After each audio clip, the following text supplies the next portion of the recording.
Em nome do Pai, do Filho e do Espírito Santo. Amém. Hoje, dia 3 de outubro, celebramos os protomártires do Brasil. O catálogo dos mártires da Igreja inclui, além dos que sofreram perseguições no mundo pagão, também os que deram a vida para se manterem fiéis ao catolicismo e ao Romano Pontífice. Vítimas de cristãos contra outros cristãos, divididos por interpretações doutrinárias. Este é o contexto das guerras religiosas que ensanguentaram a Europa e os países por ela colonizados entre os séculos XVI e XVII. A história do martírio de Padre André de Soveral e do Padre Ambrósio Francisco Ferro, do companheiro Mateus, do leigo Mateus Moreira e dos seus 17 companheiros beatificados pelo Papa João Paulo II a 5 de março de 2000 deve ser vista também neste horizonte. A evangelização do Rio Grande do Norte, estado do Nordeste do Brasil, teve início em 1597 com a catequese dos índios e com a formação das primeiras comunidades cristãs dos missionários jesuítas e padres diocesanos, vindos do Reino Católico de Portugal. Nas décadas seguintes aconteceram desembarques de franceses e holandeses naquelas terras, com a intenção de expulsar os portugueses dos lugares colonizados. Já no ano de 1630, os holandeses conseguiram com seu intento, estabelecendo-se na região nordeste do Brasil. Eles de lá fizeram a confissão calvinista e, acompanhados de seus pastores, determinaram um forte conflito na arte de então pacificar a área devido à restrição da liberdade de culto aos católicos, que eram perseguidos a partir daquele momento. Neste contexto, ocorreu o martírio dos beatos considerados na presente causa. A primeira ocorreu no dia 16 de julho de 1645, em Cunhaú, na capela de Nossa Senhora da Purificação das Velas, oficializada pelo padre André de Soveral. A segunda ocorreu no dia 3 de outubro do mesmo ano, em Uruaçu, na paróquia Nossa Senhora da Apresentação. A direção do padre Ambrósio Francisco Ferro, o padre André de Soveral, pároco de Cunhaú, nasceu por volta de 572 em São Vicente, na Ilha de Santos. Aos 21 anos, ingressou na Companhia de Jesus. Ao término dos estudos, foi enviado para Olinda, em Pernambuco, centro missionário de catequese dos índios de toda a vasta região. A partir de 1607, depois de deixar os jesuítas, o encontramos como membro do clero diocesano e pároco de Cunhaú. Na época do martírio, tinha 73 anos. No domingo 16 de julho de 1645, enquanto celebrava missa na capela local, Jacó Rabi apareceu anunciando importantes comunicações das autoridades governamentais. Logo após a consagração de um grupo de soldados holandeses com índios das tribos Tapuias e Potiguari e Reboque, todos armados, invadiu o local sagrado, trancou suas portas e atacou ferozmente os fiéis indefesos. Padre André de Soveral, forçado a interromper a celebração, conseguiu cantar as orações dos moribundos com os fiéis. Todos foram massacrados à espada, exceto 5 fiéis portugueses que foram feitos reféns. Os assassinos saquearam os cadáveres de roupas e objetos. Depois fizeram estragos. Os católicos mortos em Cunhaú eram ao todo mais de 60. Só se sabe o nome do pároco e do leigo Domingo Carvalho. O segundo momento do martírio ocorreu cerca de 3 meses depois, em 3 de outubro de 1645, em Uruaçu. Tomados pelo terror do que aconteceu em Cunhaú, os católicos de Natal tentaram encontrar seguranças em abrigos improvisados, mas tudo isso foi em vão.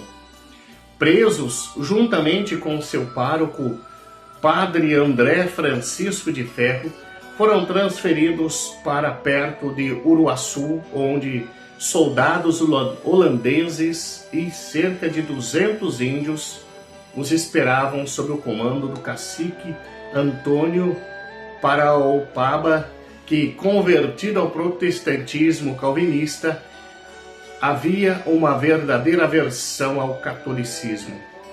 Os fiéis e o seu pároco foram horrivelmente torturados e deixados para morrer em mutilações desumanas, que até mesmo o cronista da época teve horror de descrever em detalhes. Dos numerosos fiéis assassinados por sua fé em 16 de julho e 3 de outubro de 1645, e para os quais uma sólida reputação de martírio se manifestou imediatamente, apenas 30 puderam ser identificados com certeza. O processo da causa, o relato mais antigo dos dolorosos acontecimentos, foi escrito 20 dias após o massacre de Uruaçu, no breve, verdadeiro e autêntico relato das últimas tiranias e crueldades que os holandeses usaram contra os habitantes do Rio Grande de Logo Curado Garro, ou melhor, do Lopo Curado Garro. Através de uma tradição ininterrupta, a memória do martírio chegou aos nossos dias. No entanto, foi apenas no início do século XX que a compreensão da motivação religiosa em torno dos mártires do Rio Grande do Norte se intensificou e começaram a ser feitas considerações concretas sobre a possibilidade de iniciar o processo de beatificação. Surgiram, portanto, novas e credenciadas de caráter histórico. Organizaram-se peregrinações aos lugares do martírio. Celebraram-se congressos para comemorar os 300 anos do martírio. Em vista da beatificação, o processo propriamente dito foi reiniciado em 1989 pelo terceiro arcebispo de Natal, Monsenhor Alair Vilar Fernandes de Melo. O nil obstatem para a causa foi concedido pela Santa Sé em 16 de junho de 1989. Enquanto isso, em 13 de outubro de 1991, o Santo Padre Papa João Paulo II, durante a homilia da missa de encerramento do 12º Congresso Eucarístico em Natal, com sua referência e ao testemunho do martírio do ingresso do leigo Mateus Moreira, deu mais impulso à causa. O inquérito diocesano ocorreu no mês de maio de 1994 na Cúria Metropolitana de Natal. Em 25 de novembro do mesmo ano, a Congregação para as Causas dos Santos reconheceu sua validade jurídica com um decreto. A posição super martirana foi submetida com resultado favorável ao julgamento dos consultores históricos em 28 de outubro de 1997. Posteriormente, em 23 de junho de 1998, os consultores teólogos expressaram sua opinião positiva sobre o alegado martírio. Os cardeais e os bispos do Brasil na sessão ordinária de 30 de novembro de 1998, reconheceram que servos de Deus foram mortos em odium fidei. Em 21 de dezembro de 1998, João Paulo II promulgou o decreto sobre o martírio de 30 servos de Deus, por ele beatificado na Praça de São Pedro durante o grande jubileu de 2000, domingo 5 de março. Em vista da canonização, recentemente, seguindo o ingresso popular e as novas iniciativas autorizadas de toda a Conferência Episcopal Brasileira para a esperada canonização dos Beatos Mártires do Rio Grande do Norte, a postulação geral da Ordem dos Frades Menores recebeu dos atores a tarefa com autorização prévia da Congregação para as Causas dos Santos. Elaborar um positio especial para reunir as provas que fundamentam o pedido de canonização formal com dispensa do estudo de um milagre específico. As fontes recolhidas após a beatificação atestam o crescente aumento da devoção aos bem-aventurados mártires, mesmo fora dos limites da Arquidiocese de Natal, a extensão do culto e a contínua fama signorum e a indiscutível atualidade pastoral do testemunho dos 30 mártires, dos quais 28 são leigos, alguns dos quais formam famílias. A esperada canonização dos protomártires do Brasil visa colocar no castiçal da santidade o supremo testemunho do martírio de toda uma comunidade evangelizada para que seja modelo, guia e conforto para as novas gerações de cristãos, chamados a enfrentar a secularização generalizada e as heresias do mundo contemporâneo.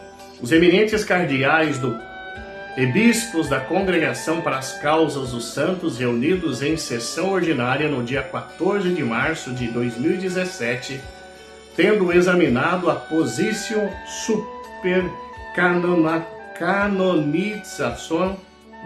Canonizazione, fizeram votos para que o Santo Padre procedesse, se assim o considerasse oportuno, a desejada canonização. Esta opinião foi aceita por Sua Santidade, o Papa Francisco. Protomártires do Brasil, rogai por nós.